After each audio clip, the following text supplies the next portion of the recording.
I thank you, my friend, and I want to thank you for your family service to the country, and I thank you for yours. Yes, ma'am. I just wanted to say thank you for coming and thank you for your service. Closer. I wanted to start by saying that we're Tucsonans, most of us are Tucsonans, Southern Arizonans. Our community is known for being a community that is better than the behavior that I've seen displayed here. And I apologize for the way that you've been treated here, because that's not how most of our community behaves.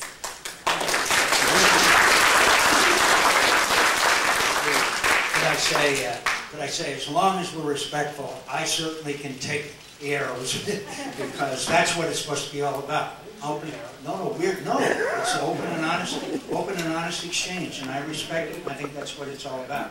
And I appreciate it, I really do. Go ahead. If there's any way to switch the topic, I support Syria. I think you guys are beautiful. Speak up, please. I'm sorry. Is there anything being done to protect medical marijuana card holders from the U.S.? That's my question. I didn't hear it. I'm sorry. Is there anything being done to protect medical marijuana users from the U.S.? You know, every once in a while I don't have an answer. I promise you I will look into it. I have not, I honestly don't. Let me show you how old I am.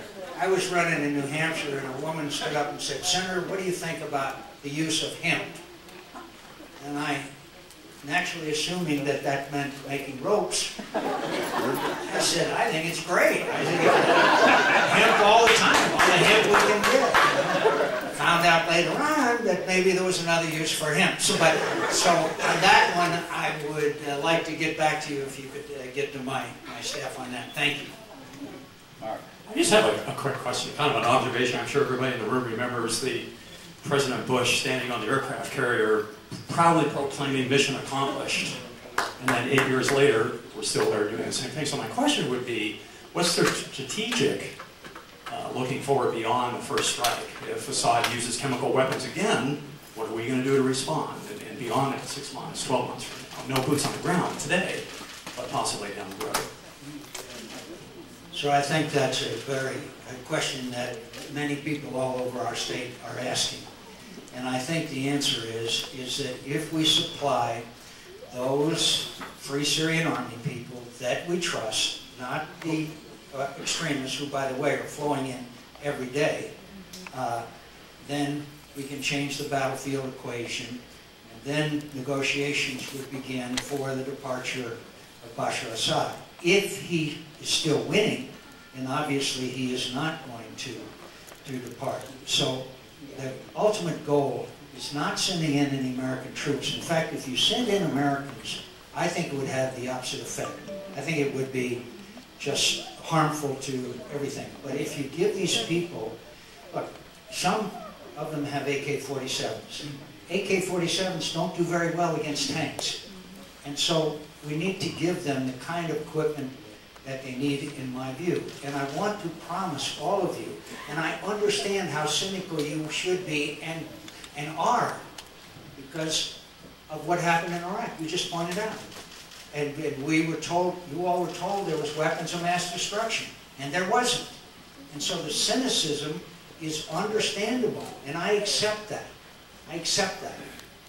But I believe that if we do nothing, then the consequences are of great seriousness. But I promise you, I will lie down on the floor of the Senate before I would approve of any of our members of our service fighting in Syria. I promise you that. So thank you for the very prescient question. Could I go to you, sir? Like you, sir, I was a Navy pilot in Vietnam. Probably and better than me. Oh, I did get back without having to be put in prison. But anyway, I was reluctantly required to use chemical weapons over there. Napalm and the rockets we had there. I think some of us can remember that village. There was napalm and a little girl running away with her clothes burned off of her body. That's chemical weapons atop. So we're not pure. Also, I'm not for dictatorships, but I am for honesty in government. And as far as a chemical weapons attack, the only question is asked is who stood to gain by this chemical weapons attack. It wasn't Syria. They were winning the war. It was the rebels or the United States that supported them. So I think we should wait for the United Nations to come back with their report on that chemical weapons. First of all, I agree with you that war is a horrible thing. And many times those of us who fly airplanes in combat don't see the results of what we do. And I thank you for your service and your willingness to sacrifice for our country. Napalm is a terrible weapon and a relatively effective one, as you know. And wars are terrible. But if you drop napalm, you had an enemy. And war is hell.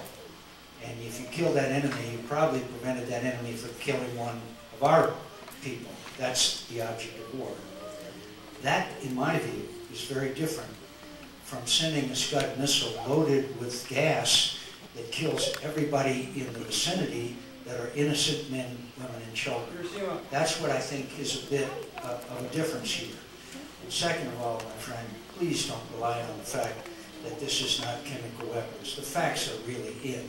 And the facts are that he's used them before, only in smaller amounts. Now, why did he use them? You want to know why they used them?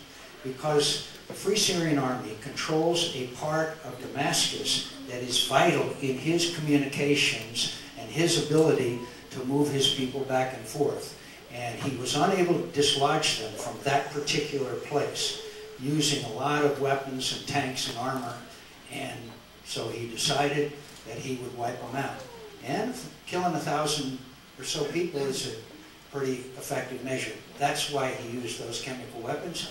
And I promise you, you applaud, I promise you, it is ample evidence, and you will see a lot more, including intercepts, which will be made public, about how Bashar al-Assad's people ordered these chemical weapons to be used. I've got a couple more here. Yes, sir. I'm a Syrian American. My son. I'm Syrian American. My son served in the Navy. He served this country. And these people, they say war with Syria. It's not war in Syria. War in Bashar al-Assad, the brutal regime, killing people every day, killing civilians, killing children. We're sick and tired of him. We need some help. The only help we get is America. America is a big power, superpower, and we need you. If we don't help Syria, he's going to kill half of the nation. There are 7 million people left at home. 7 million. If these people go back to their home, he will kill them all. You're talking about negotiation with him. You cannot negotiate with this brutal guy. One guy, about 2 years ago, he sang a song raising Syria against the Assad. He cut his throat. He killed him. This is the guy we can negotiate with him. The only way he knows, the only language he knows is the power. We need to use power against him.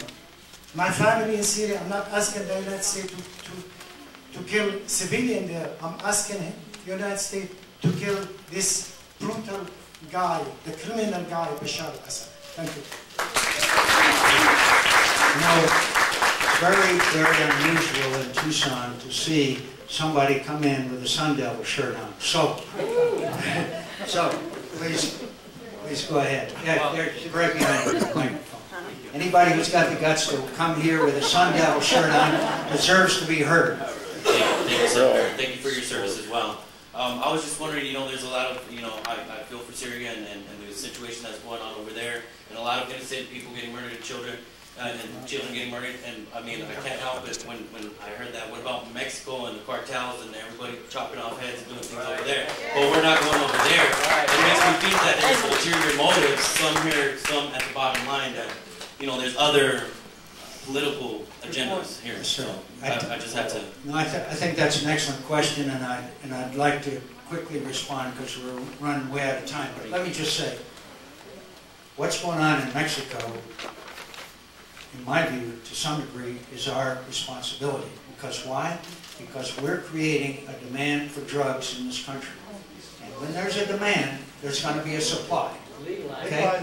Well, maybe we should legalize it. We're certainly moving that way as far as marijuana is concerned. But I would respect the will of the people. There was a vote here in Arizona. But let me just say that they are bringing these drugs across to our country because there's a demand for them. And there's going to be a supply wherever there is a demand. And so, yes, the slaughter has been terrible. In some ways, it's not quite as bad because they kill each other, these cartel people, but thousands of innocent people have been killed. So my urging is that this country engage in a conversation about drugs, about the punishment for drugs. A huge percentage of the people in prison today are drug-related crimes. Now, I'm not saying that's good or bad, but I am saying that we need to have a national conversation, and your point is well made. But I would also argue that the President of Mexico is not putting chemical weapons and slaughtering people the way that these people have been slaughtered. It's an entirely different scale that there is. And so, okay, we really have to go. You've been, yes sir, go ahead, and then I'll.